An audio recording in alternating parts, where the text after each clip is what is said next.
말씀 보겠습니다. 창세기 8장 6절에서 12절까지 말씀입니다. 40일을 지나서 노아가 그 방주에 낸 창문을 열고 까마귀를 내놓음에 까마귀가 물이 땅에서 마르기까지 날아 왕래하였더라. 그가 또 비둘기를 내놓아 지면에서 물이 줄어들었는지를 알고자 하매 온 지면에 물이 있으므로 비둘기가 발붙일 곳을 찾지 못하고 방주로 돌아와 그에게로 오는지라. 그가 손을 내밀어 방주한 자기에게로 받아들이고 또 7일을 기다려 다시 비둘기를 방주에서 내놓음에 저녁 때에 비둘기가 그에게로 돌아왔는데 그 입에 감람나무 새 잎사귀가 있는지라. 이에 노아가 땅에 물이 줄어든 줄을 알았으며 또 7일을 기다려 비둘기를 내놓음에 다시는 그에게로 돌아오지 아니하였더라. 자, 오늘 말씀을 보면 노아가 땅에 물이 줄어들었는지를 알아보기 위해서 까마귀와 비둘기를 내보내는 그런 내용의 말씀입니다. 바로 위의 말씀, 창세기 8장 1절에서 5절 말씀은 온 땅에 물이 덮여 있었는데 그 물이 줄어들어서 방주가 아라랏산에 머물렀다는 그 말과 산봉우리가 보였다는 그런 말씀이 있었죠. 그 말씀 다음에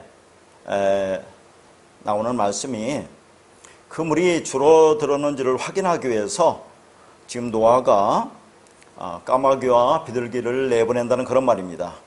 먼저 노아가 까마귀를 내보내죠. 그런데 까마귀는 물이 땅에서 마르기까지 왕래하였다고만 그렇게 되어 있어요. 그러니까 이 말씀은 왕래하였더라. 그래서 다시 돌아오지 않았다라는 그런 의미가 됩니다. 그래서 이제 두 번째로 보내는 것이 이제 첫 번째 비둘기를 보냈죠. 첫 번째 비둘기를 보냈는데 그 비둘기는 물이 마르지 않아 발붙일 곳을 찾지 못하고 돌아옵니다. 그래서 7일 후에 다시 그 비둘기로는 두 번째 비둘기를 내보냅니다. 그랬더니 이번에는 감람나무 새 잎사귀를 물고 오죠. 그래서 물이 줄어든 것을 알았다고 합니다.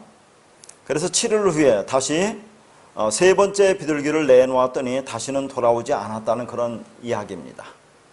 자, 이렇게 우리가 문자적으로 보는 말씀이 나의 구원과 무슨 관계가 있겠느냐 하는 얘기입니다.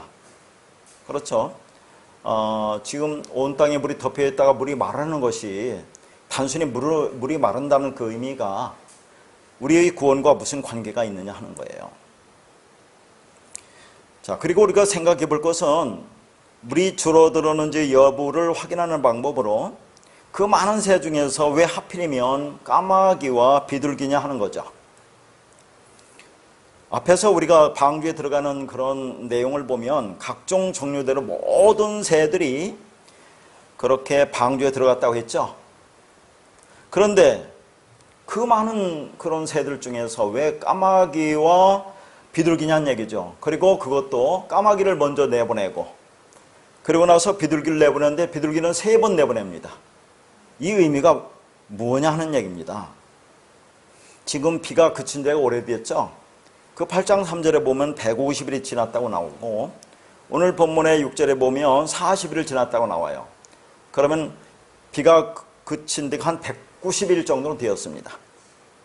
그런데 그렇게 오랜 시간이 지났는데 물이 줄어드는지를 알아보는 방법이 꼭 까마귀와 비둘기를 내보내야만 했는가 하는 거예요. 자, 거기 6절에 보니까 창문을 열고라고 되어 있습니다. 창문을 열고. 그 창문은 창세기 그 6장 16절에 보면 거기에 창을 내되 위에서부터 한 규빗에 내고에 나오는 그 창문을 얘기하는 겁니다. 그 창문은 위에서부터 한 규빗이 내라고 있죠. 한 규빗은 50cm입니다. 그러니까 이건 문자적으로 보는 거예요. 그러면 위에서부터 한 규빗에 내라고 했으면 어디다 낸 것 같아요? 문자적으로 보면 벽에다 냈겠죠. 이게 벽에다. 그러면 노아가 벽에 낸 창문을 열고 물이 줄어들었는지를 확인할 수 있었을 거 아닌가 하는 거예요. 그런데 왜 굳이 까마귀를 내보내고 다음에 비둘기를 내보내는 그런 절차가 필요했겠느냐 그런 말입니다. 그리고 이제 우리가 다음에 볼 13절에 보면 그 노아가 방주의 뚜껑을 제치고 보았다고 그래요. 그러면 비가 그쳤죠. 오래 되었지 않습니까? 그러면 방주의 뚜껑을 열고도 볼 수 있지 않았겠느냐 하는 거예요. 그런데 왜 굳이 새를 내보내는 그런 절차가 필요하느냐 그런 얘기입니다. 그러니까 우리가 생각하는 그 문자적인 의미가 아니라는 걸 우리가 알 수 있어요. 이게 전부 다 복음을 설명하는 겁니다. 그러니까 하나님의 성경을 기록할 때 아무 의미 없이 그냥 기록한 것은 하나도 없다 그 말입니다. 히브리 자음 한자 한자 1.1획도 다 뜻이 있다 그런 얘기예요. 그러니까 노아의 방주와 홍수 이야기를 먼 옛날에 있었던 어떤 사건으로 보고 읽으면 나의 구원과는 아무런 관계가 없다는 그 말입니다. 자, 여기에 등장하는 까마귀와 비둘기는 다 복음을 설명하기 위한 도구예요. 자, 이것들이 뭘 상징하느냐면 이제 뒤에서 우리가 하나하나 볼 텐데 이건 하나님을 상징한다 그 말이에요. 참 희한하네. 까마귀는 우리가 불길한 그런 새로 생각하는데 이게 하나님을 상징한다니 그게 무슨 말인가 그런 얘기죠. 그래서 오늘 본문에 나오는 까마귀 비둘기가 과연 무엇을 의미하느냐를 우리가 이제 지금부터 살펴볼 텐데요. 그래서 오늘은 먼저 서론 부분과 까마귀에 대해서 살펴보고 다음 시간에는 비둘기에 대해서 그 의미를 살펴보도록 하겠습니다. 먼저 6절에 보면 40일이 지났다고 하죠. 이 40일은 5절에 보면 산봉우리가 보였다고 그래요. 산봉우리가 보이기 시작해서 또 40일이 지났다는 그 말입니다. 40이라는 것은 어떤 의미라고 했어요? 어떤 시험이 있다라고 했죠. 그러니까 우리가 산봉우리, 봉우리를 보았다고 하는 것은 뭐예요? 봉우리, 로시, 머리, 예수 그리스도라고 했죠. 그리고 봉우리를 보았다고 하는 것은 우리가 진리를 알았다는 그런 말입니다. 머리이신 예수 그리스도께서 봉우리를 머리 로시라고 했어요. 그분이 우리 교회의 머리가 되고 우리는 그의 몸이 되는 겁니다.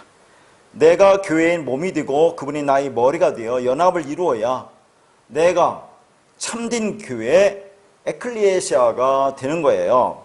근데 지금 여기서 봉우리만 보았잖아요. 5절에서. 자, 다시 말해서 내가 진리가 무엇인지를 깨달았어요. 그렇지만 아직 봉우리 그리스도의 머리가 나의 머리가 되지 않았다는 얘기예요. 다시 말해서 우리가 말씀을 들으면 깨달아요. 그게 무슨 말인지 깨달았지만 내가 아직 죽지 않았다는 얘기입니다. 내 머리가 달아나지 않았다는 얘기예요. 내 머리가 달아나야 예수 그리스도의 머리가 나의 머리에 붙어서 연합돼서 하나가 될 텐데 아직 그렇지 않았다 그 말입니다. 그러니까 또 40일이 지난 거예요. 그러니까 여기서 40일이 지났다는 뜻은 물이 완전히 줄어들어 땅이 드러나야 그게 뭐예요? 주님과 연합이라는 것을 지금 말씀하고 있는 거죠. 땅이 드러나는 것을 지금 설명하고 있는 겁니다. 그런데 우리가 노아가 방주에 들어가기 전에도 땅에서 살았잖아요. 그 땅은 처음 땅을 얘기하는 겁니다. 우리가 태어나서 이 땅에 사는 내가 처음 땅이에요. 그러면 그게 이 땅에서 나의 마음을 가지고 사는 것을 말하는 겁니다. 그러다가 교회 다니면서 또 말씀을 듣습니다. 그 말씀은 우리에게 처음으로 다가오는 말씀이에요. 누구나 예의 없이 처음으로 주어지는 말씀은 다 율법으로 다가올 수밖에 없습니다. 왜냐하면 우리가 율법적 본성으로 이 땅에 태어나잖아요. 그래서 그런 율법적 본성을 알기 때문에 보는 말씀도 전부 다 율법으로 보일 수밖에 없어요. 그리고 하나님도 겉의 말로 율법으로 주셨습니다. 왜 그러냐면 그 율법을 통해서 너희가 어떤 존재인지 깨닫게 하기 위해서 그렇습니다. 그러니까 율법이 아니고선 내가 죄인으로 깨달을 수가 없어요. 그래서 어떤 사람은 10년, 20년 동안 열심히 교회를 다니죠. 그러다가 율법을 의미를 깨닫고 거기서 나오는 사람이 있는가 하면 어떤 사람은 오랜 세월 동안 신앙생활을 하다가 바로 죽기 전에 그 율법에서 벗어나는 사람도 있어요. 그런데 어떤 사람은 일평생 율법적 신앙생활을 하다가 그 의미를 알지 못하고 영원한 멸망의 길로 가는 사람이 있습니다. 그러니까 사람마다 그 과정은 다 다르다 그 말이에요. 그러나 모든 사람은 다 율법 아래 갇힙니다. 그게 하나님의 뜻이고 섭리입니다. 그 상태가 처음 하늘이고 처음 땅입니다. 그러니까 율법으로 다가온 말씀이 처음 하늘입니다. 그래서 계시록 21장 1절에 보면 또 내가 새 하늘과 새 땅을 보니 처음 하늘과 처음 땅이 없어졌고 바다도 다시 있지 않더라라고 말하죠. 처음 하늘과 처음 땅, 우리가 이 땅에 태어날 때 가지고 나온 그 마음, 율법적 본성이 처음 하늘이고 처음 땅입니다. 그것이 없어지고 그러면 뭐가 와요? 새 하늘과 새 땅이 오는 거죠. 그러니까 내가 이 땅에 태어나면서부터 가지고 나온 마음이 처음 땅이라면, 즉 처음 들었던 말씀이 처음 하늘이라면, 이제 진리 말씀으로 인해서 마음이 바꿔지는 것이 새 하늘과 새 땅이 되는 겁니다. 그래서 예레미야 17장 9절에는 이런 말씀이 있어요. 만물보다 거짓되고 심히 부패한 것은 마음이라 누가 능히 이를 알리오마느이라는 말씀이 있습니다. 이렇게 사람의 마음이 부패했다고 해요. 그건 하나님의 마음이 들어오기 전의 상태를 부패했다고 표현하는 겁니다. 그러니까 우리가 생각하는 부패하고 악하다는 말이 아니에요. 하나님의 마음을 갖지 못한 상태를 부패하고 악하다고 하는 것입니다. 그 상태가 하나님의 마음으로 바꿔주면 그게 새 하늘과 새 땅이 되는 거예요.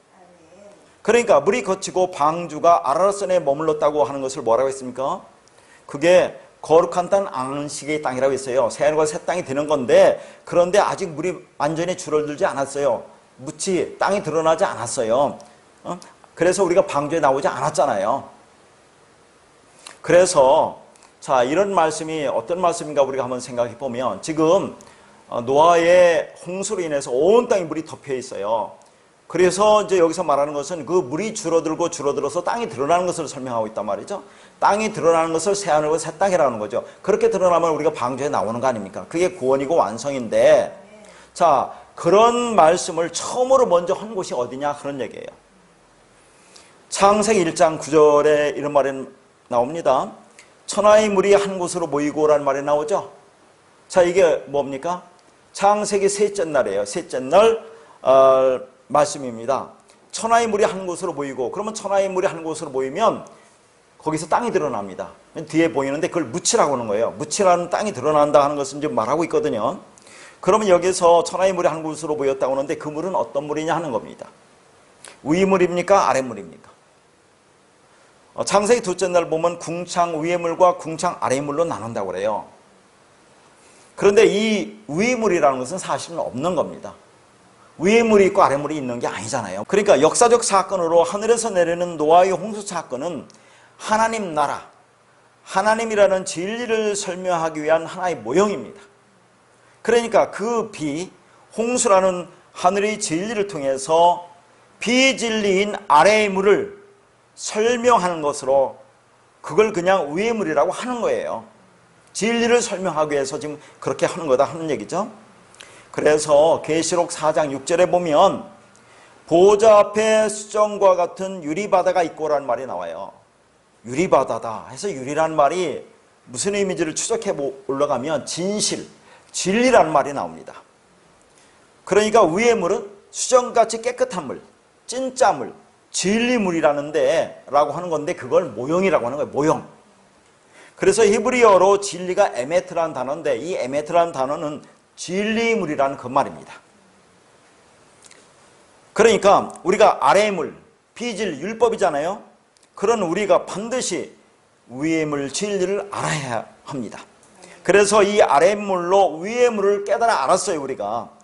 그러면 그게 창세기 셋째 날에 자, 천하의 물이 한 곳으로 모이고 묻이 드러난다고 그래요. 그러면서 씨가 등장합니다. 씨가. 셋째 날에 드디어 씨가 나오는데 씨가 뭐라고 했어요? 제라. 사손이라고 있죠? 자, 그 씨를 품은 어떤 자들이 바로 등장하는데 그들이 아랫물로 위물을 아는 자들이에요. 어둠을 통해서 빛을 아는 자들이 나온다 하는 겁니다. 그들이 어떤 존재가 되는 거죠. 어떤 존재가 되느냐 하면 그래서 창세기 여섯째 날과 연결시킨다고 했죠. 창세기 여섯째 날이 사람이 창조되는 게 나옵니다. 사람이 만들어지죠. 그 하담이 만들어지는데 어떻게 만들어집니까? 자칼과 니케바로 만들어져요. 자칼, 남자시 그리스도가 니케바, 여자, 신부 교회 안으로 들어오면 여자 안에 씨가 들어오면 여자가 아들이 되는 거 아닙니까? 그걸 뭐라고 했어요? 사람이다, 하담이다 그렇게 말했죠. 그러면 그게 완성이고 그게 안식이라고 말씀하시는 겁니다.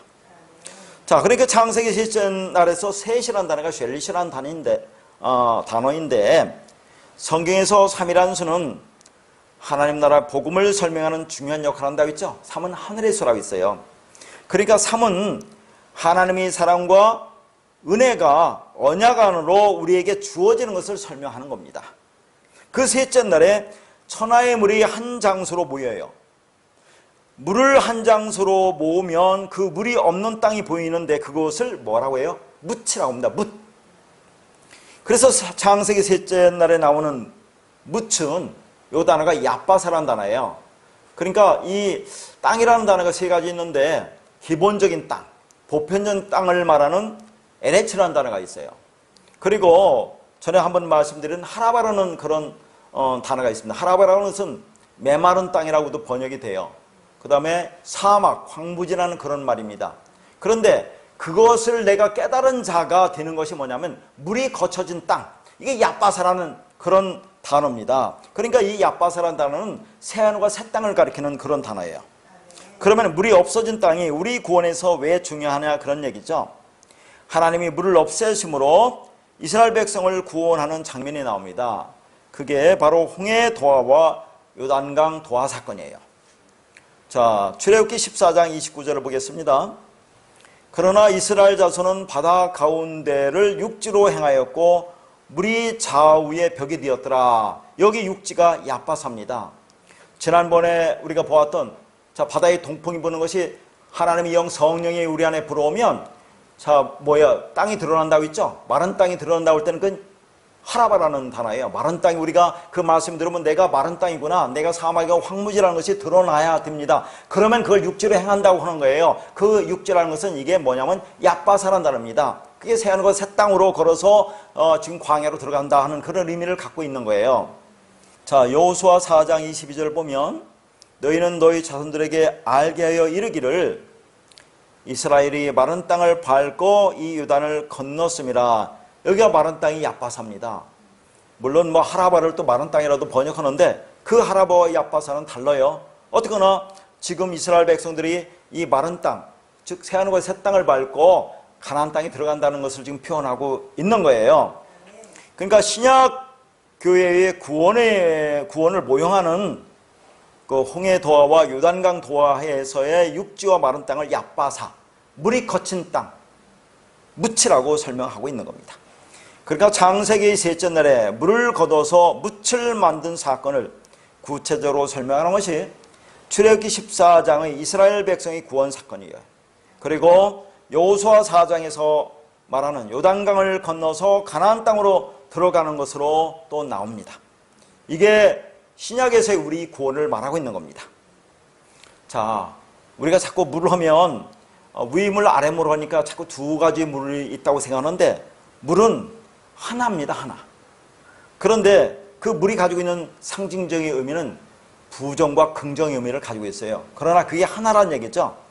물이라는 개념이 생명을 살리는 것도 되지만 그 물이 코에 들어가면 숨을 쉬지 못하면 죽습니다. 그러니까 물이 내포하는 의미가 누군가에게는 진리물로 가뭄을 해결하는 생명의 물이 됩니다. 그러나 누군가에게는 그 물이 익사시키는 저주의 물이 된다, 그런 얘기예요. 그러면 생명을 살리는 물과 죽이는 물은 같은 겁니까? 다른 물입니까? 어떻게 생각하세요? 누군가를 살리는 진리의 물은 깨끗한 물이고 누군가를 죽이는 물은 흙탕물인 더러운 물입니까? 다 똑같은 같은 물이에요. 말씀을 어떻게 보느냐, 그걸 좀 설명하고 있는 거예요 지금. 그런데 그 물이 누군가에는 생명의 물이 되고 누군가에는 저주물이 된다, 그런 얘기죠. 그러니까 그 물이 생명이 되어 구원을 받았다는 것은 그 물에 내가 빠져 죽었다는 말이에요. 그리스도와 함께 내가 죽어야 돼요. 물에 빠져 죽어야 돼요. 그러면 그게 산다는 거죠. 그걸 뭐라고 했습니까? 그걸 세례라고 하잖아요. 물은 하나인데, 그런데 그 물이 어떤 사람에게는 그를 죽이는 저주물이 된다, 그런 얘기죠. 심판의 물이 됩니다. 그러나 어떤 사람에게는 그를 심판하여 살리는 생명의 물이 됩니다. 어쨌든 창세기 1장 9절의 말씀에서 천하의 물이 한 곳으로 모인다는 것은 위물과 아랫물이 합쳐지는 거예요. 원래는 하나인데 그렇게 설명하는 겁니다. 이것이 노아의 홍수 사건을 이야기하고 있는 거예요. 노아의 홍수 사건에서 지금 온 땅에 물이 덮여있죠. 덮여있던 물이 지금 전부 다 줄어들어서 땅이 드러나는 것을 설명하는 것을 얘기합니다. 묻이 드러나는 것, 새 하늘과 새 땅이 드러나는 것을 설명하고 있는 것이 창세기 셋째 날 그 말씀과 같은 의미예요. 자, 셋째 날에 물이 천에 한 곳으로 모이니까 묻이 드러났잖아요. 그러니까 씨가 등장한다 그런 얘기입니다. 그러니까 위 물은 하늘에서 내리는 홍수를 말하는 거고, 그게 아랫물인 나와 만나서 하나가 되면, 다시 말해서 나는 아랫물로 율법적 존재다, 그렇게 깨닫고, 위 물인 하나님은 진리의 물이라는 것을 깨달으면, 그러면 그게 물이 줄어드는 거예요. 그 물이 줄어들면, 즉 한 곳으로 모이면 묻이 드러난다 하는 겁니다. 묻 뭐라고요? 야파사, 즉 물이 없어진 땅, 그게 뭐예요? 새하늘과 새 땅에서 말하는 그 새 땅을 말한다 하는 겁니다. 그러니까 새하늘과 새 땅은 우리가 죽어서 나중에 가는 천국이라는 어떤 곳을 말하는 것이 아닙니다. 우리가 살아있는 동안에 내 마음에 이루어지고 있는 것을 표현하고 있는 거예요. 그러니까 이것도 하나님이 그렇게 해 주시겠다는 하나님의 언약입니다. 그 얍바사가 드러나는 것이 새 땅인데, 노아의 방주는 그곳으로 계속 가고 있는 겁니다. 그 물이 줄어들어야, 다 줄어들어야 그 땅이 드러나게 되는 것입니다. 그래서 창세기 8장 1절에 앞에서 우리가 뭐라고 했습니까? 하나님이 기억한다는 얘기 나오죠? 기억한다는 거 자카르라고 했습니다. 그 말은 뭐라고 했어요? 하나님의 진리 말씀, 그 씨가 내 안에 들어오면 땅적인 존재인 우리가 하늘적 존재가 된다고 했어요. 하나님의 진리 안으로 우리가 인도함을 받아서 하늘이 되어 구원이 이루어지는 겁니다. 그럼 우리가 하늘이 된다고 했잖아요. 그러면 하늘이 뭡니까? 진리가 있는 곳, 그것을 말하고 있는 겁니다. 그런데 우리는 이 땅에서 여전히 육을 입고 살고 있잖아요. 그러나 그 땅은 땅이지만 옛 땅인, 처음 하늘과 처음 땅이 아닌 새하늘과 새 땅이 된다는 그런 말입니다. 그래서 이 땅에서 새하늘과 새 땅이 안 된 사람이, 자, 뒤에 말씀을 보면 사람이 말로는 표현할 수 없는, 설명할 수 없는 그 나라에 들어갈 수 없다는 그 말이에요. 그러니까 구원받은 자들을 새하늘과 새 땅이라고 부르는데, 그걸 셋째 하늘, 세 번째 성전이라고 합니다. 고린도후서 12장 2절에서 4절 말씀입니다. 내가 그리스도 안에 있는 한 사람을 아노니 그는 14년 전에 셋째 하늘에 이끌려 간 자라. 그가 몸 안에 있었는지 몸 밖에 있었는지 나는 모르거니와 하나님은 아시느니라. 내가 이런 사람을 아노니 그가 몸 안에 있었는지 몸 밖에 있었는지 나는 모르거니와 하나님은 아시느니라. 그가 낙원으로 이끌려가서 말로 표현할 수 없는 말을 들었으니 사람이 가히 이르지 못할 말이로다.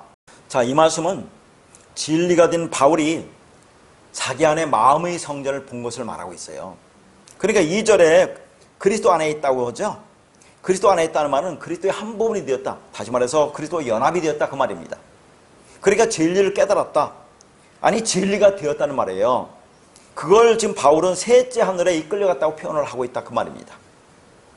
그래서 셋째 하늘에서 바울이 뭐라고 합니까? 말로 표현할 수 없는 말을 들었다고 하죠. 여기서 말로 표현할 수 없는 그 말이 레마입니다. 레마. 진리라 그 말이에요.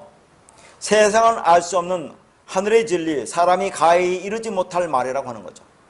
그렇게 세상은 감지할 수 없는 세 번째 하늘을 세 번째 성전이라고 하는 겁니다.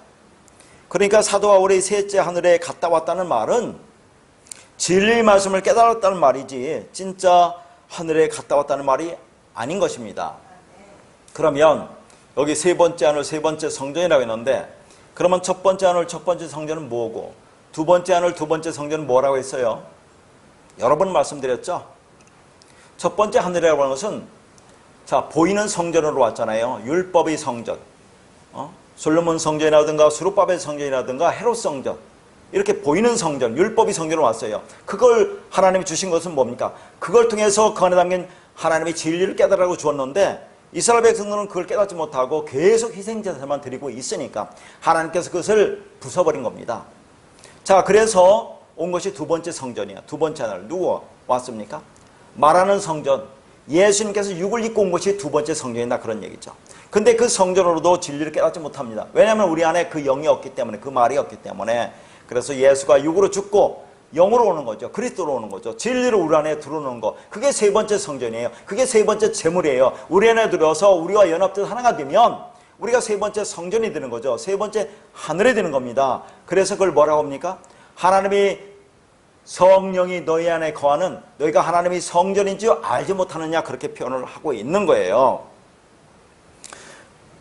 그렇게 바울이 셋째 하늘을 몸 안에 있었는지 몸 밖에 있었는지 모르겠다고 한 것은, 그게 무슨 말입니까? 우리 안에 영의 몸과 육의 몸이 같이 있다는 것을 표현한 겁니다. 자, 우리는 이 땅에 육적인 몸으로 태어나죠. 그걸 혼적인 개념이라고 있어요. 자, 그런 우리가 하나님의 영 성령이 들어옵니다. 그러면 우리가 영의 몸이 되는 거 아니에요? 그럼 영적인 몸이 된다, 그런 얘기죠. 그러면 육의 몸은 없어지는 겁니까? 여전히 육의 몸도 있잖아요. 그러니까 영의 몸과 육의 몸. 자, 영과 육이 뭐예요? 같이 있는 겁니다. 혼합되어 있는 거죠. 공유하고 있는 거죠. 그러니까 사도 바울이 그렇게 말을 하는 거예요. 로마서 7장에서 뭐라고 하냐면, 내 안에는 자, 내 마음의 법이 있다고 해요. 그 마음의 법이 있어요. 그 마음으로는 하나님 법을 섬기고 싶다고 그래요. 하나님 법을 섬기려고 하는데, 자, 내 안에 다른 법이, 육신이 나를 죄의 법으로 이끌어 간다고 그래요. 그러니까 마음으로는 하나님의 법을 섬기려고 하는데 그 육신으로는 자꾸 죄의 법을 섬긴다고 그래요.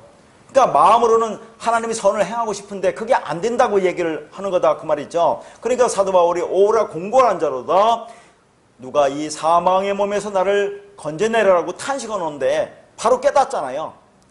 하나님께 감사한다고 그래요. 자, 그리스도 안에 있는 자에게는 생명의 성령의 법이 죄와 사망의 법에서 너를 건져낸다고, 구원한다고 그러잖아요. 그러니까 이제 그리스도 안에 있으면, 그 진리가 되어서 우리가 연합되어 하나가 되었으면 우리는 생명의 성령의 법에 의해서 우리가 인도함을 받아요. 그러니까 죄와 사망의 법은 우리와 관계없다, 그런 얘기입니다. 그러나 여전히 우리가 육을 입고 있기 때문에 이 땅에 사는 동안에 내가 원치 않은 것이 내 안에 나올 수 있다니까요. 그러나 그런 것 가지고 하나님이 우리를 문제 삼지 않는다, 그런 얘기를 하는 겁니다. 그렇다고 해서 마음대로 살아라는 얘기가 아니잖아요. 어쩔 수 없이 나오는 거, 그것 가지고 아파하고 힘들어하지 말라, 그런 얘기죠. 그러나 그 말씀으로 인도받는다면 우리는 점점점 그 하나님이 성령을 이끌려서 하나님 마음으로 사는 자가 될 것이다 하는 얘기를 하는 겁니다. 그러니까 어느 날 사도 바울이 성전된 자신을 본 거죠. 마음의 성전을 본 겁니다. 그러니까 몸 안에 있었는지 몸 밖에 있었는지 모르겠다고 표현할 수밖에 없는 거예요. 그렇게 세 번째 하늘, 세 번째 성전을 새 하늘과 새 땅이라고 하는 겁니다. 그것을 다른 곳에서는 새로운 피조물이라고 하는 거예요. 그래서 고린도후서 5장 17절을 보겠습니다. 그런즉 누구든지 그리스도 안에 있으면 새로운 피조물이라, 이전 것은 지나갔으니 보라 새 것이 되었도다. 여기도 그리스도 안에 있다고 그러죠. 아까도 그리스도 안에 있다고 그랬어요. 그리스도와 연합되어 하나가 되었다, 그 말입니다. 그러면 그게 새로운 피조물이다, 새 하늘과 새 땅이라고 하는 겁니다. 그것을 에스겔서 36장에 새 언약을 가지고 말하면 뭐라고 있어요? 그리스도 안에 있다는 것은 하나님이 그 깨끗한 물, 맑은 물, 진리의 말씀으로 우리가 뿌림을 받았다고 하잖아요. 그러면 더러운 것과 우상 숭배에서부터 너희들이 깨끗하게 될 거라고 그렇게 말을 하는 겁니다. 그렇게 깨끗한 말, 성령을 주어서 너희 마음을 하나님 마음으로 바꿔주겠다고 하는 것이 새 언약이라고 했죠. 다 그런 말을 하고 있어요. 그러면 우리가 새로운 피조물이 된다, 그런 얘기죠. 그게 새 하늘과 새 땅이라고 하는 겁니다. 그러니까 진리의 말씀이 내 안에 들어오면 처음 하늘과 처음 땅인 우리 육신의 생각, 마음이 없어진다고 하는 거예요. 그렇게 표현한 겁니다. 그걸 이전 것은 지나갔다고 하는 거죠. 생각도 나지도 않고 기억도 되지 않는다고 하는 말씀을 이사야 65장 17절에서 말합니다. 보라, 내가 새하늘과 새 땅을 창조하나니 이전 것은 기억되거나 마음에 생각나지 아니할 것이라고 말을 해요. 그렇게 되어져야 한다는 것을 얘기하고 있는 겁니다, 궁극적으로. 그래서 지금 여기서 뭐라 합니까? 보라, 새 것이 되었다고 말씀하고 있죠. 그것이 무엇을 의미하는지 곰곰이 생각해보라, 그런 말입니다. 그러니까 말씀을 행동으로 지키려고 하는 것이냐, 아니면 그 말씀을 마음으로 품으려고 하는 것이냐, 너희가 그냥 교회에 다니는 것이냐, 아니면 교회가 되려고 하는 것이냐, 그 말씀으로 너희가 위로를 받으려고 하는 것이냐, 아니면 너희가 생명이 되기를 원하느냐? 그것을 곰곰이 생각해보라. 그런 말입니다. 그렇게 새하늘과 새 땅, 새로운 피조물, 새것 등의 표현은 하나님의 구원의 약속인 하나님의 자카르, 그 씨, 그 말씀, 이 내 안에 들으면 그 예수 그리스도를 통해서, 그 진리를 통해서 내가 생명을 받아 하나님의 아들이 된다는 것이죠. 그게 에클레시아입니다. 그러니까 새하늘과 새 땅은 에클레시아의 다른 표현인 거예요.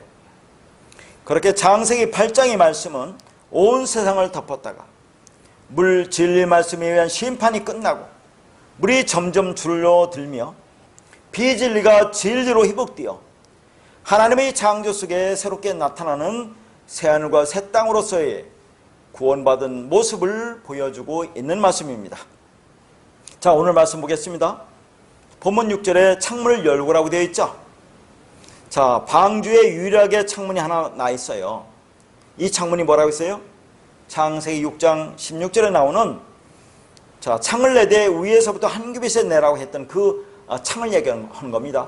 한 규빗이 뭐라고요? 50cm 정도예요. 자, 근데 한번 우리가 생각해보자, 그런 말이죠. 자, 이것이 진짜 문자적인 창문이냐 하는 겁니다. 만약에 그 방주 안에 그 한 규빗이라는 창문을 벽에 냈다고 생각합시다. 그러면 그 많은 생물들이, 동물들이 방주에 머문 기간이 382일이라고 했어요. 그러면 그 기간 동안에 모든 동물들이, 생물들이 함께 살았다면 그 조그마한 창문 하나로 공기가 들어와서 그 많은 짐승들이 살았다는 이야기인데 그게 현실적으로 가능하겠느냐 하는 겁니다.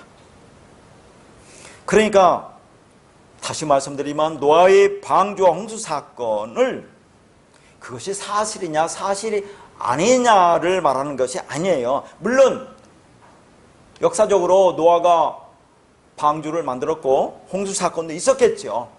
그러나 하나님은 이것으로 우리에게 무언가를 설명하는 도구로 삼는 거예요. 과학적으로 사실인지 아닌지의 논쟁의 대상이 아니란 말입니다. 이걸 통해서, 이런 사건을 통해서 하나님께서 우리에게 복음을 전하고 있다는 것을 우리는 알아들어야 돼요.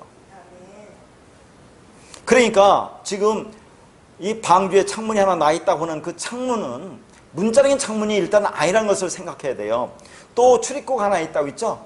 왜냐하면 방주로 들어가려면 출입구가 있어야죠. 근데 그건 하나님이 닫았다고 나옵니다. 하나님이 닫으면 열 사람이 없어요.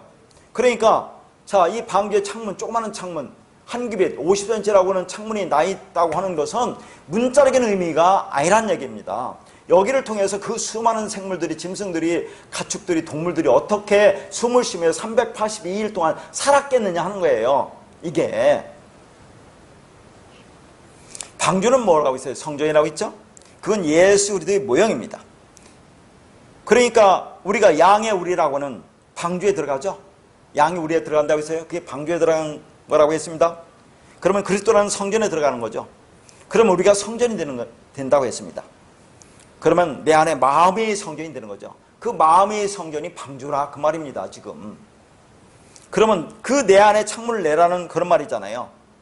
그러면 이 창문을 통해서 어떻게 하라는 의미입니까? 이 창문을 내라는 얘기는 이 창문을 통해서 빛과 공기가 들어오잖아요. 그걸 들어오야 우리가 살 수 있다, 그 말입니다. 그렇다면 이 창문은 내가 생명으로 태어나는 그런 문을 얘기하는 거예요. 그러니까 창을 내라는 것은 마음의 문을 내라라, 그 말입니다. 마음의 문을. 그러면 우리 마음 성전에 어떻게 창을 낼 수가 있겠어요?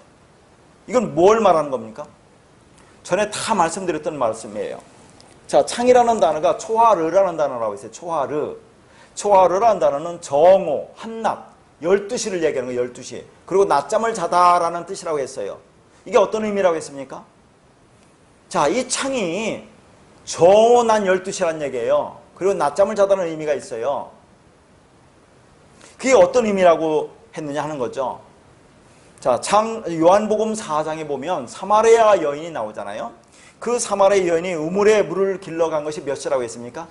6시라고 했어요. 6시. 6시는 우리나라 시간으로 난 12시입니다. 정오입니다.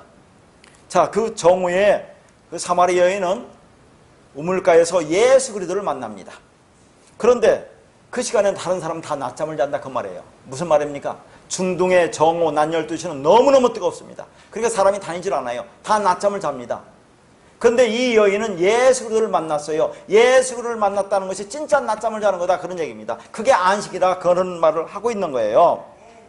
그러니까 정오에 이른다는 것은 주님을 만난다는 것이고, 그러면 안식에 이르렀다, 그 말입니다. 그러니까 창을 내라고 하는 것은 창을 통해서 뭐가 들어와요? 예수 그리스도라는 빛이 들어오는 거예요, 우리 안에. 그걸 말하고 있는 겁니다. 그래서 창세기 43장 16절입니다. 요셉은 베냐민이 그들과 함께 있음을 보고 자기 청지기에게 이르되 이 사람들을 집으로 인도해 드리고 짐승을 잡고 준비하라. 이 사람들이 정오에 나와 함께 먹을 것이니라. 자, 요셉이 형들을 만나서 식사를 하는데 정오에 한대요.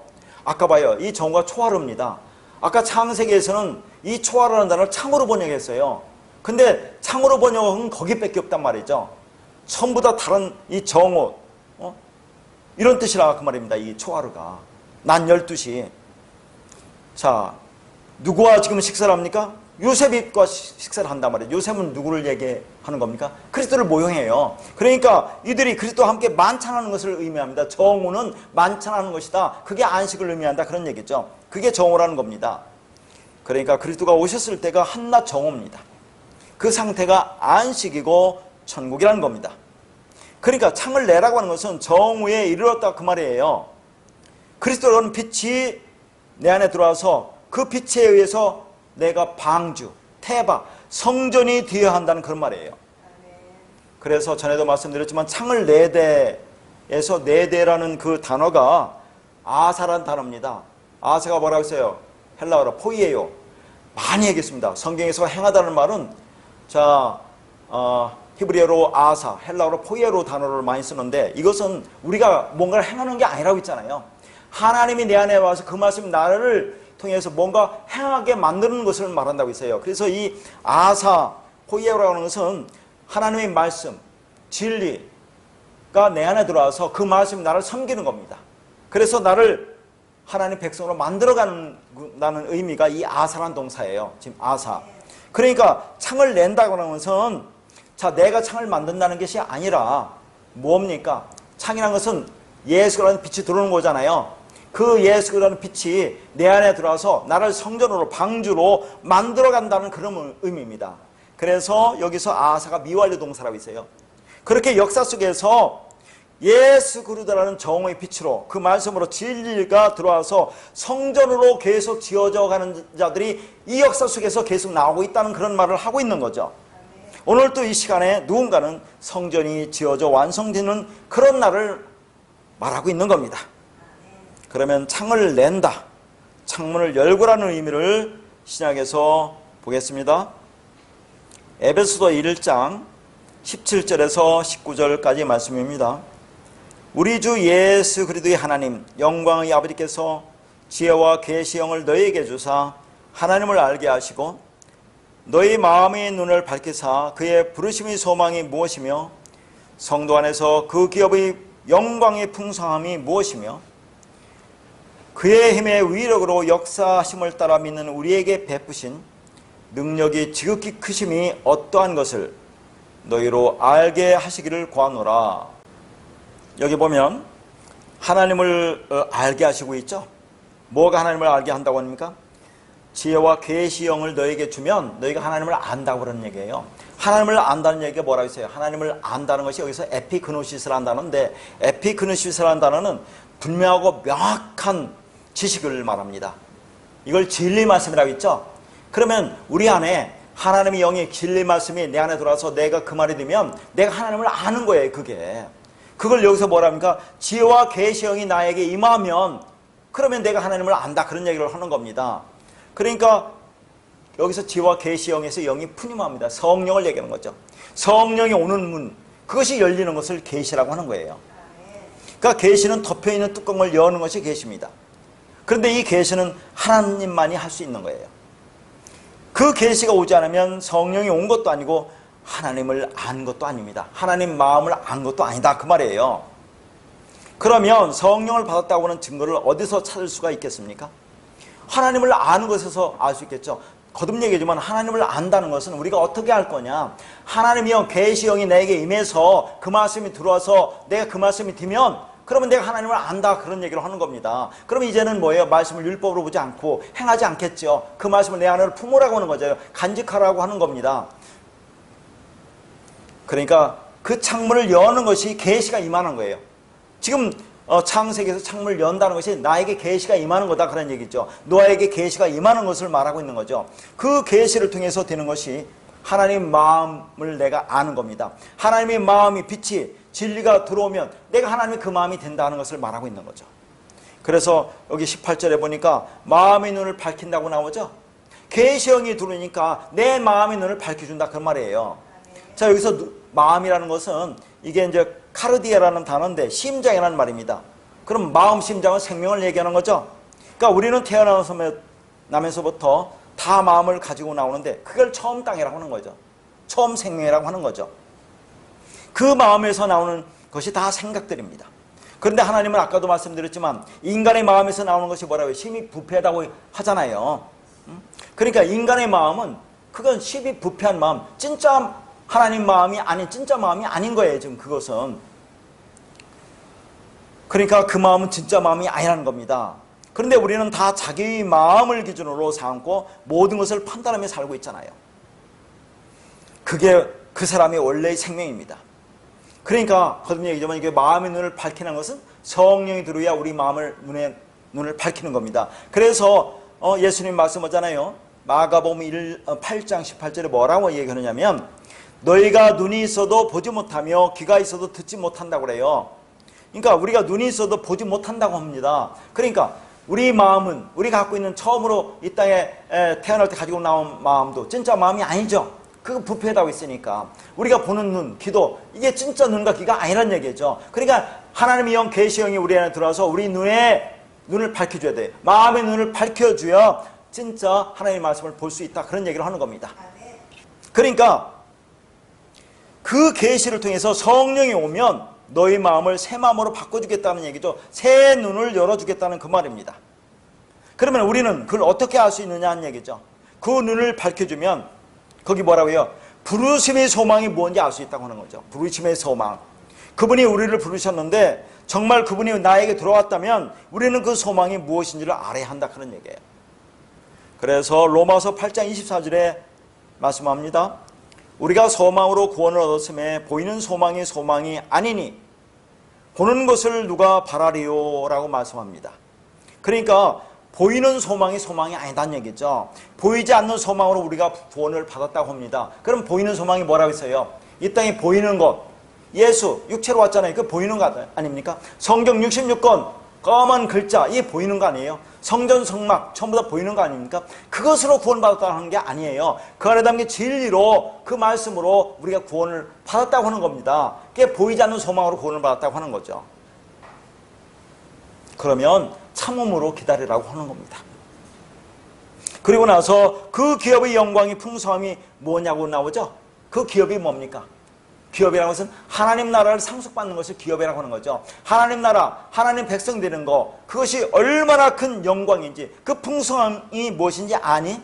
그것이 어떻게 너희가 그렇게 하나님 백성이 되고 아들이 되는지를 아니? 하는 것이 19절입니다.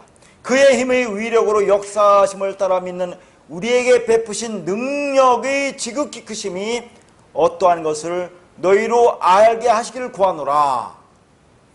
그러니까 우리가 구원을 받았다고 하는 것이 얼마나 큰 능력으로 받았는지를 알고 있느냐 하는 겁니다. 처음 하늘과 처음 땅이 없어지고 새 하늘과 새 땅으로 지음 받는 것이 얼마나 큰 능력으로 역사하고 있는지를 아느냐 하는 거죠. 너희는 그 하나님의 크신 능력을 얼마나 이해하고 있느냐는 겁니다. 그렇게 바뀌는 것이 얼마만한 큰 위력이고 큰 역사인가를 알고 있느냐 하는 거죠. 그건 나는 아무것도 아니구나를 아는 것이 그분의 능력을 아는 겁니다. 내가 할 수 있는 것은 단 0.1%라도 있다고 생각하면 그건 모르는 것입니다. 그러니까 내가 얼마나 큰 어둠의 존재라는 것을 모르면 우리는 그분의 능력도 모르는 것이고 그분의 은혜도 모르는 거예요. 그래서 우리를 어둠으로 지어준 겁니다. 우리가 어둠이라는 것을 깨닫는 것이 그 빛은 너무나 강하고 찬란한 것이구나를 알게 되는 겁니다. 요한복음 1장 5절에 뭐라고 합니까? 빛이 어둠에 비치되 어둠이 깨닫지 못하더라라고 말씀하죠. 그러니까 예수님이 이 땅에 빛으로 왔지만 깨닫는 사람이 한 사람도 없었다는 그런 말입니다. 그러면 어떻게 하면 깨달을 수 있겠습니까? 어떻게 하면 깨달을 수 있어요? 지금 창세기 말씀으로 노아의 창문이 열려야 돼요. 지혜와 계시의 영이 임해야 됩니다. 예수 그리스도의 정의의 빛이 비춰줘야 돼요. 그때 비로소 우리는 알게 된다 하는 얘기입니다. 그러니까 우리가 우리 마음의 기준에 따라 선악 판단하며 사는 것이 그 마음이 부패했다는 그 말이에요. 야고보서 4장 15절에 이렇게 말합니다. 너희가 도리어 말하기를 주의 뜻이면 우리가 살기도 하고 이것이나 저것을 하리라 할 것이거늘 이란 말씀처럼 우리가 하나님의 뜻이면 살기도 하고 죽기도 하는 것이며 하나님의 뜻이면 이렇게도 되고 저렇게도 될 수 있다고 여기는 것이 하나님 마음으로 사는 것입니다. 근데 인간은 종교에 관계없이 내 뜻을 가지고 내 뜻이 관철되기를 바라면서 살지요. 그러나 구원은 우리 노력으로 되는 것이 단 0.1%도 없다는 것입니다. 그런데 바리새인들은 어떻습니까? 얼마나 열심히 율법을 지키려고 애를 쓰고 노력했습니까? 오늘날도 똑같잖아요. 그러나 하나님이 인간에게 그 율법을 주신 이유는 무엇 때문에 주었습니까? 너희는 그걸 지킬 수 없다는 것을 알고 항복하기를 원하셨던 거죠.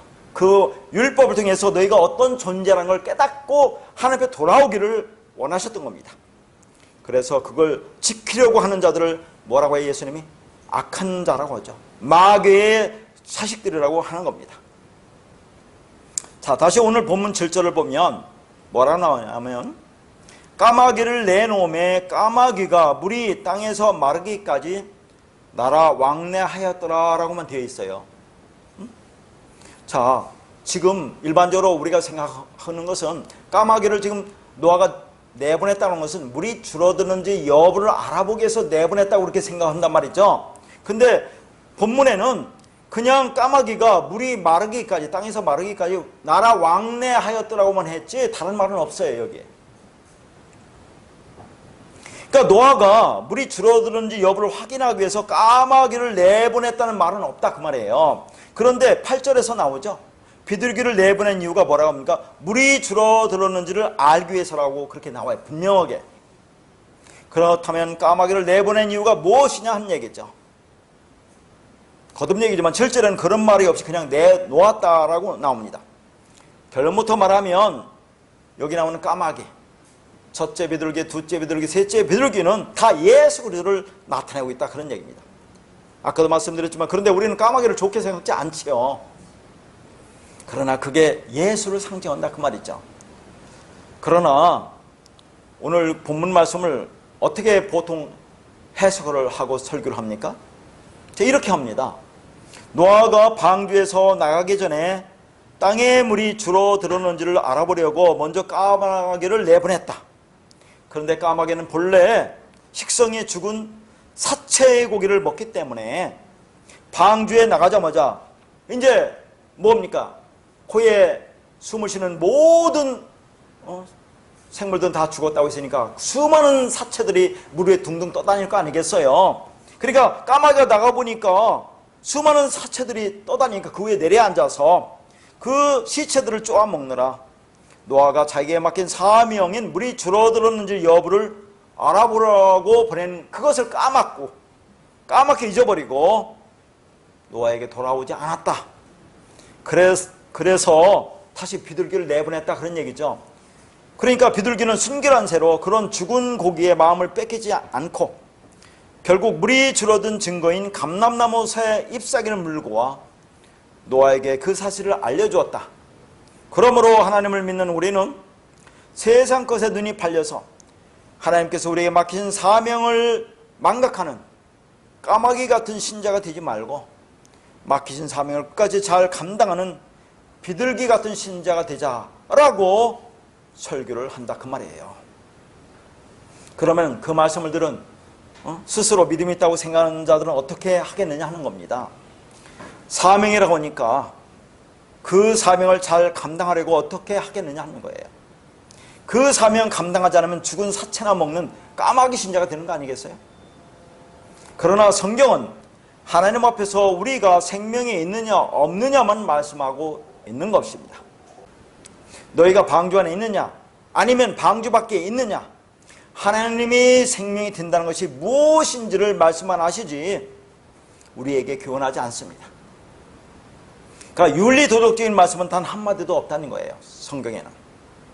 그러니까 오늘 말씀은 지면에 물이 줄어드는지 여부를 알아보기 위해서 노아가 먼저 까마귀를 내보내고, 그런데 그 까마귀가 돌아오지 않자 다시 비둘기를 내보냈다는 그런 말씀이 아닌 것입니다. 그러니까 실제로 나오는 까마귀는 물이 줄어들었는지를 알아보기 위해 내보냈다는 말은 없어요. 거듭 얘기하지만 그냥 하나의 독립된 문장입니다.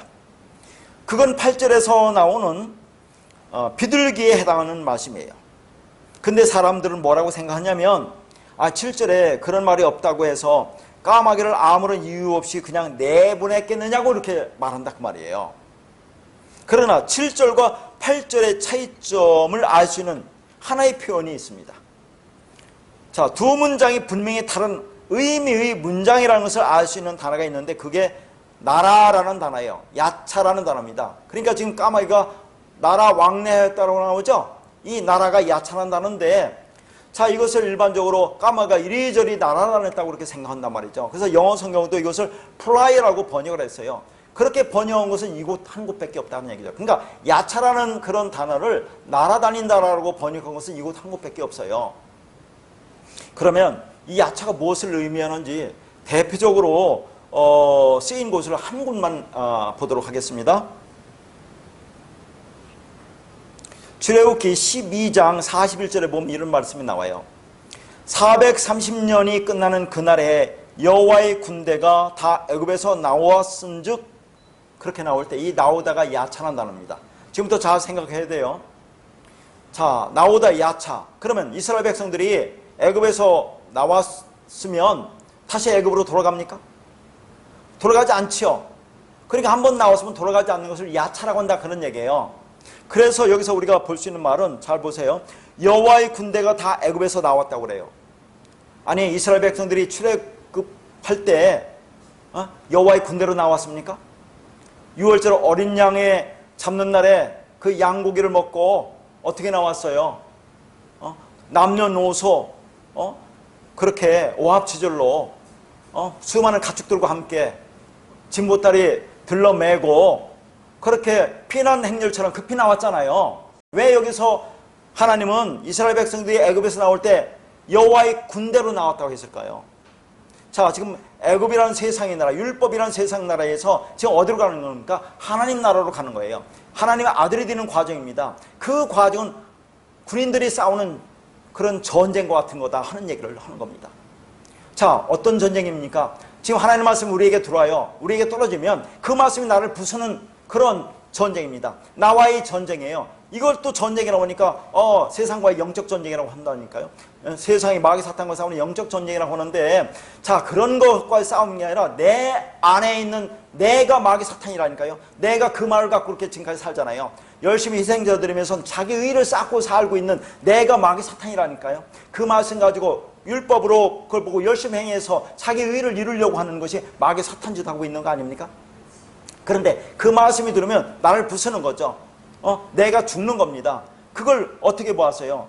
지난 시간에 창세기 32장에 보면 야곱이 약복강 나루터에서 하나님의 말씀과 씨름한다는 것이 그 싸우는 겁니다. 하나님의 말씀 들으니까 그 말씀과 지금 야곱이 싸우는 거죠. 자, 그것을 지금 전쟁한다고 하는 거죠. 그러면 야곱이 어떻게 됐습니까? 자, 환도뼈가 뭐예요? 위구르 들였죠? 허벅지 관절이 어긋났다고 하는 것은 지금까지 이상의 힘으로 자기 힘의 근원으로 삼았던 그 율법적인 사고, 이스랑적인 그런 생각을 가지고 야곱이 그렇게 살아왔지 않습니까? 그것이 부서지는 거죠. 그것이 깨지는 거죠. 그러니까 뭐가 이스라엘이 된다고 하잖아요. 이스라엘이 하나님의 말씀을 가진 자, 진리를 가진 자가 되는 겁니다. 그래서 하나님과 싸워서 이겼다고 하잖아요. 이겼다는 게 뭐라고 했어요? 거기 사람과 싸워서 이겼다고 하는 그 사람이라는 것은 에너시라는 단어인데 나는 아무것도 아닌 자라는 것을 말하는 거죠. 그러니까 하나님 말씀 들어보니까 내가 아무것도 아닌 자구나. 나는 죽어야 되는 거구나. 나는 없음으로 가야 되는구나. 자기를 부인하는 그런 말씀이 나 안에 들어와서 내가 그렇게 되면 그게 뭐라고요? 다나토스 죽음이라고 했죠? 말씀의 완성이 죽음이라고 했습니다. 그렇게 되면 이스라엘이 되는 거지, 야곱이. 하나님의 말씀을 가진 자, 진리가 된 자라고 하는 거죠. 그러니까 약복강을 건너서 일생에 그 말씀 가지고 사는 거예요, 이제는. 그러니까 이스라엘 백성도 보세요, 지금. 자, 홍해를 건넙니다. 홍해를 건넜는데 이것을 지금 뭐라고 그래요? 사도 바울은 고린도서 10장에서 모세에 속하여 다 구름과 바다에서 세례를 받았다고 한다니까요. 이걸 세례라고 표현하는 거예요. 지금 홍해를 건너는 것은 그리스도와 함께 죽는 것을 얘기하는 거죠. 그렇게 죽어야 산다는 걸 표현하는 거예요. 표현하고 있는 거죠. 그래서 지금 홍해를 다 이스라엘 백성이 건너고 나니까 애굽 군대가 그 홍해물에 다 빠져 죽잖아요. 수장되죠. 그걸 뭘 가리키는 겁니까? 애굽의 군대가 빠져 죽는 것을 뭘 상징하는 거죠? 자, 이스라엘 백성들이 군대로 나온다고 하잖아요. 그래, 이스라엘 백성 군대가 다 죽는다는 것을 상징한다니까요. 그렇게 죽어야 사는 거야 를 보여주고 있는 겁니다. 그러면 한 번 죽으면 그러면 거기에 이제 물이 홍해가 다시 원상태로 회복되잖아요. 그럼 다시는 애굽으로 돌아갈 수 없어요. 한 번 나오면 돌아갈 수 없습니다. 그게 완성이라고 얘기를 하는 거죠. 그게 구원을 얘기하는 겁니다. 그래서 이 야차라는 단어가 어떤 뜻이냐면 플라이라는 개념이 아니고 나가다, 떠나가다, 완전히 사라지다, 나타 구원하다 이 뜻이 있어요. 뭘 나왔습니까? 물과 성령으로 거듭나는 거예요. 지금 이게 그게 구원이라고 표현하는 겁니다. 그래서 요 뒤에 우리 창세기 8장 16절부터 19절을 보면 매절마다 나오는 단어가 뭐냐면 나오고, 이끌어내라, 나왔고, 나왔더라는 단어가 4번 연속으로 나와요. 그게 야차란 단어예요. 자, 마른 땅이 되죠? 이제 전부 다 물이 말랐어요. 물이 거친 새하늘과 새 땅이 되면 방주에서 나오잖아요. 나오는 게 구원이야, 완성이야, 그게 부활이야. 이걸 설명하는 거지, 야차라는 단어는. 그러니까 까마귀가 무슨 이유가 있어서 왕래하라는 것은 왔다 갔다 하지만 영원히 나가서 들어오지 않는 것을 얘기하는 겁니다. 이게 그냥 돌아오지 않는 그를 떠난 거예요. 그러니까 까마귀는 물이 줄어든지를 확인하기 위해서 내보냈는데 그냥 돌아오지 않은 것을 말하는 것이 아니라 완전히 떠나버린 그런 어떤 것의 상징으로 등장하고 있다 그 말이에요. 그럼 뭐겠어요? 뭐가 영원히 떠났습니까? 응? 잘 보세요. 지금 노아가 창문을 열었죠? 창문 열어서 하나님의 계시가 임한 거예요. 그 빛, 그리스도 말씀이 진리가 들어왔어요. 그 말씀이 들으니까 자, 우리가 광야 40년 동안 그 말씀으로 양육받는데 때로는 그 말씀을 깨닫다고도 어떤 때는 율법으로 들어가고 왔다 갔다 하잖아요. 근데 그 말씀을 들으면 이제는 내 안에서 그 율법이 영원히 떠나는 거예요. 까마가 영원히 떠난 거예요. 그러면 그게 광주에서 나온다는 것을 얘기하고 있는 겁니다. 그것을 다음에 이제 비둘기라는 그 새를 통해서 다시 3번이 나오잖아요. 비둘기가. 그걸 통해서 다시 한번 설명하고 있는 겁니다. 그러니까 까마귀는 물이 줄어드는지를 확인하기 위한 것과는 아무런 상관이 없는 겁니다. 이것을 하나님이 약속하시는 새하늘과 새 땅이라는 복음 안에서 우리가 정리를 해보면 물, 진리의 말씀에 의한 심판이 끝나고 방주가 아라랏산에 머물렀다고 하는 것은 아라랏이라고 있죠? 예수 그리스도가 저주받은 뱀으로 와서 저주받은 뱀인 우리를 그 율법의 저주 아래서 속량하기 위해서 어디서 죽었습니까?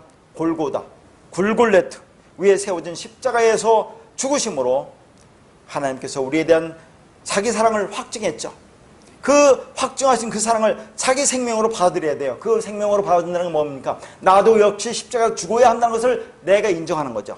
그렇게 되면 하나님 나라의 백성의 머릿속에 들어간다고 했죠. 그 머릿속에 들어간 우리를 지금 뭐라고요? 새하늘과 새 땅, 하나님이 아들이라고 부르시는 겁니다. 그렇게 홍수 속에서 살리심을 받은 방주 성전인 우리를 홍수 이전 것은 지나가고 이제는 새하늘과 새 땅이 되었기 때문에 그 새하늘과 새 땅과 함께 할 수 없는 뭐예요? 처음 하늘과 처음 땅인 그런 대표적인으로 상징하는 까마귀라는 율법이 떠나는 것으로 등장하고 있다 그런 얘기입니다. 왜 까마귀가 율법이냐? 겉에 말씀인 육인 예수냐 하는 것을 지금부터 보도록 하겠어요. 자, 까마귀가 이 단어가 히브리어 명사로 오레브라는 단어입니다. 잘 들으세요. 오레브. 그러면 이 오레브는 창세기 1장 5절에 저녁이 되고 아침이 되니라는 단어가 이 저녁이 에레브입니다. 그러면 까마귀라는 오레브와 저녁이라는 에레브는 어디서 왔느냐면 똑같은 단어 아라브라는 단어에서 왔어요. 아라브. 아라브라는 단어는 어두워지다, 저녁이 되다, 빛을 잃다라는 그런 의미예요. 그러니까 까마귀나 저녁은 같은 의미예요. 그러니까 까마귀, 오레브, 에레브, 저녁 같은 의미예요. 뭐예요? 까마귀는 저녁이라는 겁니다. 밤이라는 거죠. 어둠이라는 거예요. 그래서 까마귀가 어떤 뜻도 있느냐면 오레브라는 것도 덥다는 것도 있어요. 덮으니까 어둡죠. 어두면 뭐예요? 계시가 임하지 않은 거죠. 그리고 여전히 율법이 있는 상태죠. 그걸 어둡다고 하는 거죠. 근데 까마귀도 보면 색깔도 새카만해요. 자, 그러면 이 까마귀라는 것이 무엇을 의미하는지를 또 신약의 복음서에서 보도록 하겠습니다. 누가복음 12장 24절입니다. 까마귀를 생각하라. 심지도 아니하고 거두지도 아니하며 골방도 없고 창고도 없으되 하나님이 기르시나니 너희는 새보다 얼마나 더 귀하냐. 자, 이 말씀과 같은 말씀이 어디 나옵니까? 마태복음 6장 26절에 보면 공중의 새를 보라. 심지도 않고 거두지도 않고 창고에 모아들이지도 아니하되 너희 하늘 아버지께서 기르시나니 너희는 이것들보다 귀하지 아니하냐. 똑같은 말씀이에요. 잘 보세요. 자, 마태복음에는 공중의 새라고 나와요. 근데 누가복음에는 까마귀로 나옵니다. 그러면 공중의 새나 까마귀는 같은 것을 의미하는 거예요.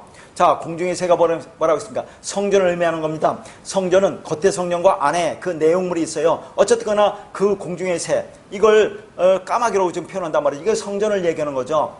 자, 그러니까 까마귀는 지금 뭘 얘기하는 거예요? 성전을 얘기하는 거죠. 근데 이 까마귀는 또 레위기 11장 13절에 15절 보면 그 까마귀를 뭐라고 하느냐면 가증하다, 부정하다고 해요. 그러니까 이 성전, 까마귀가 정할 수도 있고 부정할 수도 있다, 그 말입니다. 이게 그 무슨 말이에요? 성전은 왜 정할 수 있고 부정할 수 있습니까?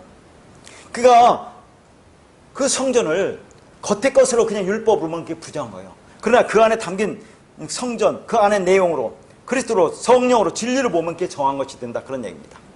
그걸 그냥 겉의 율법으로 보면 그게 부정한 것이 된다고 하는 거예요, 지금. 그러니까 까마귀는 뭘 상징합니까? 율법인 성전을 의미하는 단어예요. 다시 말해서 까마귀의 검은 모습은 육체로 오신 율법인 예수를 나타내고 있다, 그 말입니다.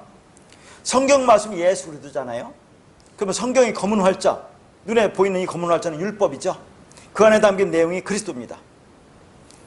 자, 그래서 오레브라는 이 단어가 또 희한하게 섞다 혼합하다라는 그런 의미가 있어요. 섞다 혼합하다. 섞다 혼합하다는 어떤 의미가 있습니까? 이게 술의 의미예요. 술은 섞다 혼합된 거잖아요. 이게 율법이다 하는 것을 다시 한번 또 얘기하는 겁니다. 어쨌거나 성전이 섞다 혼합하다가 있어요. 왜 성전이 섞다 혼합하다가 있습니까? 그러니까 사실 까마귀가 저녁, 밤, 어둠, 율법인 성전, 까마귀, 오레브가 덥다, 섞다 혼합하다 의미가 있죠. 그러면 까마귀가 성전이라고 했어요. 겉에 성전, 율법인 성전. 그러면 왜 섞다 혼합하다라는 의미가 또 갖고 있습니까?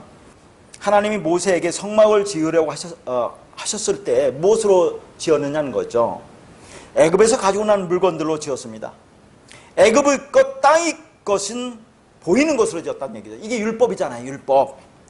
그게 우리들인데 그 안에 하나님 것이 담겨져 있다, 그런 얘기예요. 그러니까 성막, 성전은 섞은 것, 혼합되어 있는 것을 말합니다. 그게 율법이다, 그런 얘기죠. 그러니까 성전을 까마귀라고 하는 것은 섞여 있다, 어둡다는 의미로 쓴 거예요. 그러니까 성경 말씀을 문자로 보면 검은 활자로 보는 것이고, 그게 뭐예요? 까마귀입니다. 그게 저녁이고 율법입니다. 그건 생명을 줄 수가 없습니다. 그러니까 문자적인 의미는 까마귀의 모습이에요. 그러니까 성경을 겉으로 문자적으로 행위책으로 교훈으로 보면 그게 겉의 모습인 검은 까마귀다, 그런 얘기죠. 그러니까 우리가 까마귀고 성경 문자도 까마귀입니다. 내가 까마귀면 성경 말씀도 그렇게 밖에 안 보인다, 그런 얘기죠. 그런데 이 까마귀가 죽으면 비둘기가 되는 거죠. 그게 무슨 말입니까? 아까 까마귀가 섞다 혼합하다라고 했죠. 이게 율법이라고 했어요. 비둘기는 복음서에 보면 뭐라고 합니까? 다음 시간에 또 나올 텐데 순결하라 그래요. 비둘기는 순결하라. 순결이 이게 섞다 혼합하기 반단 말이에요. 섞지 않은 거 혼합하지 않은 게 비둘기입니다. 그러니까 까마귀 겉의 것 그것을 깨달으면 그 안에 비둘기 흰 거 섞지 않은 거 진리가 된다 하는 얘기를 하는 거예요. 그러니까 비둘기가 까마귀가 죽으면 비둘기가 된다는 의미가 그런 얘기입니다. 그 말씀을 겉으로 보고 그것을 깨닫고 내가 죽으면 그 안에 진리가 드러난다 하는 것을 얘기하는 거죠. 그러면 성경이 순결한 순금인 그리스도가 되는 거죠. 그러니까 항상 짝으로 존재하는 겁니다. 말씀과 나도 짝입니다. 내가 까마귀면 말씀도 율법으로 보이고 내가 비둘기면 말씀도 순결한 순금인 비둘기 진리로 보이게 되는 겁니다. 그래서 이 까마귀를 뭐라고 하냐면 황폐한 곳에서 서식하는 새라고도 나와요. 식용이 금지된 부정한 새라는 것은 아까 레위기 11장에 봤죠? 왜 그렇습니까? 율법은 생명을 줄 수 없기 때문에 그렇습니다. 그러니까 까마귀는 행위적인 율법을 말하는 거예요.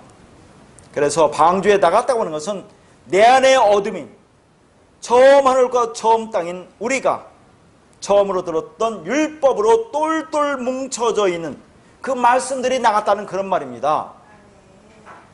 그래서 이 까마귀가 율법이라고 하는 의미를 또 다른 곳에서 한번 보겠습니다. 열왕기상 17장 6절에서 7절입니다.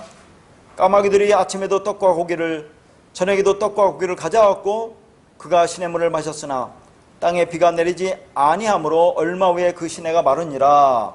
이 말씀은 여호와가 엘리에게 하는 말씀이에요. 자, 동쪽으로 가서 요단 앞 그린 시내가에 숨어 있어라. 그러면 내가 까마귀를 통해서 너에게 먹이리라 하고 나서 하는 말입니다. 그러니까 까마귀에게 먹이라고 하니까 까마귀들이 아침에도 떡과 고기를 가져다 주고 저녁에도 떡과 고기를 가져다 주었다고 그런 말이에요. 그럼 떡과 고기는 뭐냐 그런 얘기입니다. 떡과 고기는 여기서 율법을 가리키는 거죠. 까마귀 율법을 가리키는 겁니다. 그러니까 우리가 성경에 보면 저녁에는 고기를 준다고 그러고 아침에는 떡을 준다고 그러거든요. 근데 여기는 떡과 고기를 아침에도 주고 저녁에도 준다고 그래요. 그러니까 무슨 말이냐면 하나님의 말씀 진리, 성령, 생명의 말씀을 지금 고기로 먹는다는 얘기예요. 그걸 율법이라고 하는 겁니다. 그러니까 그렇게 먹고 있으니까 지금 뭐라고 하는 겁니까? 비가 내리지 않고 땅에 비가 내리지 않아서 얼마 후 시내가 마랐다고 하잖아요. 그러니까 뭐예요? 우리가 비진리 말씀, 율법을 계속 먹으면 그러면 뭐예요? 내 안에 진리가 없어지는 거잖아요. 시내가 마르는 거잖아요. 이게 비가 내리지 않아서. 그런데 진리는 뭡니까? 떡과 포도주로 먹는 거예요. 떡을 포도주로 먹는 게 진리입니다. 포도주는 피로 우리를 살리는 영을 가리키는 거다 하는 얘기죠. 자, 그래서 저녁은 고기고 아침은 떡이라고 하는 그 말씀을 한번 보도록 하겠습니다. 출애굽기 16장 6절에 7절입니다. 모세와 아론이 온 이스라엘 자손에게 이르되 저녁이 되면 너희가 여호와께서 너희를 애굽 땅에서 인도하여 내셨음을 알 것이요 아침에는 너희가 여호와의 영광을 보리니 이는 여호와께서 너희가 자기를 향하여 원망함을 들으셨음이라. 우리가 누구이기에 너희가 우리에게 대하여 원망하느냐. 여기 보니까 저녁이 되면 너희가 여호와께서 너희를 애굽 땅에서 인도하여 냈음을 알 것이고 아침에는 너희가 여호와의 영광을 보리라고 하는 거죠. 이 말씀이 창세기 1장 5절에 보면 그게 뭐랍니까? 저녁이 되며 아침이 되니라는 그 말과 똑같은 거예요. 이게 저녁이 되며, 저녁은 이게 에레바라고 있죠. 아까 아침은 보케라는 단어가 여기서 나오는데, 그러니까 하나님은 당신의 백성들을 저녁, 어둠이에요, 덮음으로 부르셔서 아침으로 되게 하신다 그런 얘기죠. 활짝 열어주는 것으로 되게 하신다 그런 얘기죠. 그런데 여기서는 저녁에 우리가 무엇을 깨닫는다고 하는 겁니까? 우리가 우리 힘으로 애굽에서 나온 것이 아니라는 것을 깨닫게 된다는 얘기예요. 저녁에는. 그러니까 우리가 우리 힘으로 애굽에서 나오게 되는 것이 아니라 여호와께서 우리를 인도하여 내신 것임을 깨닫는 것이 저녁이라고 하는 거예요. 그게 율법의 기능이라니까요. 율법을 통해서 보면 내가 내 힘으로 구원받는 게 아니구나, 내가 얼마나 더러운 존재라는 걸 깨닫는 게 그 율법이잖아요. 그러니까 율법을 통해서 보면 내가 내 힘으로 구원받는 게 아니구나, 오직 하나님의 은혜로 내가 구원받는 것을 아는 것이 율법의 기능이에요. 그게 저녁의 역할입니다. 그걸 깨달으면 내가 아침이 되는 거라니까요. 그러면 우리가 여호와의 영광을 보게 된다고 하는 겁니다. 그게 진리를 본다 그 말이에요. 그 일을 하시기 위해서 하늘에서 떡을 내리셨다 그런 얘기죠. 자, 그런데 하나님께서 이스라엘이 저녁에 먹을 양식은 고기라고 하고 아침에 먹을 양식을 떡이라고 구분해 줍니다. 한번 그 말씀을 볼게요. 자, 출애굽기 16장 8절과 12절과 13절만 보겠습니다. 모세가 또 이르되 여호와께서 저녁에는 너희에게 고기를 주어 먹이시고 아침에는 떡으로 배불리시리니 이는 여호와께서 자기를 향하여 너희가 원망하는 그 말을 들으셨음이라. 우리가 누구냐? 너희 원망은 우리를 향하여 함이 아니요 여호와를 향하여 함이로다. 내가 이스라엘 자손이 원망함을 들었노라. 그들에게 말하여 이르기를 너희가 해질 때에는 고기를 먹고 아침에는 떡으로 배불리리니 내가 여호와 너희 하나님인 줄 알리라 하라 하시니라. 저녁에는 메추리가 와서 진에 덮이고 아침에는 이슬이 진 위에 있더니, 여기 보니까 저녁에는 고기를 주고 아침은 떡을 먹는다고 했죠? 12절도 마찬가지예요. 저녁에는 해질 때는 고기를 먹고 아침은 떡으로 배부린다. 이렇게 얘기하잖아요. 그러니까 저녁의 양식은 고기인 것이고 아침의 양식은 떡이라는 얘기죠. 저녁은 뭡니까? 저녁은 어둠이잖아요. 밤이죠. 율법이죠. 고기죠. 까마귀죠. 그 얘기를 하는 겁니다. 아침은 뭐예요? 떡을 먹는다. 그러니까 하늘에서 나온 그 떡으로 먹여야 된다니까요. 그것을. 근데 성경은 고기든 떡이든 전부 그것을 양식이라고 한다는 얘기죠. 그리고 그 양식을 떡이라고 써요. 그러니까 떡을 뭐로 먹어요? 고기로 먹는 자가 있고 떡을 떡으로 먹는 자, 포도주로 먹는 자가 있다는 것을 말하고 있는 거예요, 이게. 근데 그 저녁의 고기를 아침의 떡으로 먹으면 여호와의 영광을 보게 되는데, 저녁의 고기를 끝까지 고집하는 사람은 그 고기를 먹고 밤에 속한 자로 죽게 된다는 것을 말하고 있는 겁니다. 하나님께서 분명히 준다고 하십니다. 그런데 그렇게 주시고는 그것을 씹기도 전에 다 죽여버리시죠. 죽인 주는데 왜 줍니까? 저녁에 양식 먹고 죽으라고 주는 거죠. 그러나 그것을 먹으면 죽는다고 깨달으면 아침이 되는 거죠. 그것을 생명의 떡으로 먹는 것이 된다, 그런 얘기입니다. 그래서 하나님께서 내려주신 고기를 먹는 자들이 전부 죽임을 당하는 장면이 성경에 등장하는 겁니다. 그러니까 율법은 이렇게 될 수밖에 없어요. 거기서 살리는 것이 하나님의 뜻입니다. 십자가에서 죽는 것이 처음 하늘과 처음 땅이 죽는 것이고 새하늘과 새 땅이 되는 것이 언약의 기둥으로 세워지는 겁니다. 죽음과 부활이 동시에 일어나는 거죠. 심판과 구원이 십자가에서 완성되는 겁니다. 그러니까 다 말씀을 이야기하는 것으로 내가 어떤 말씀을 가지고 사느냐가 구원과 멸망으로 하늘과 땅의 차이가 나는 거죠. 그러니까 우리가 태어나면서부터 가지고 나왔던 율법의 말과 교회에 다니면서 들었던 문자적인 말씀이 다 죽어야 되는 것입니다. 그렇게 우리 안에서 왕노릇하던 율법적 행위의 말들인 꽈마귀를 내쫓아 주시고 하나님이 온전하신 같이 우리들을 온전케 하시는 하나님의 언약이 다 이루어지는 하나님의 은혜가 있기를 바라겠습니다.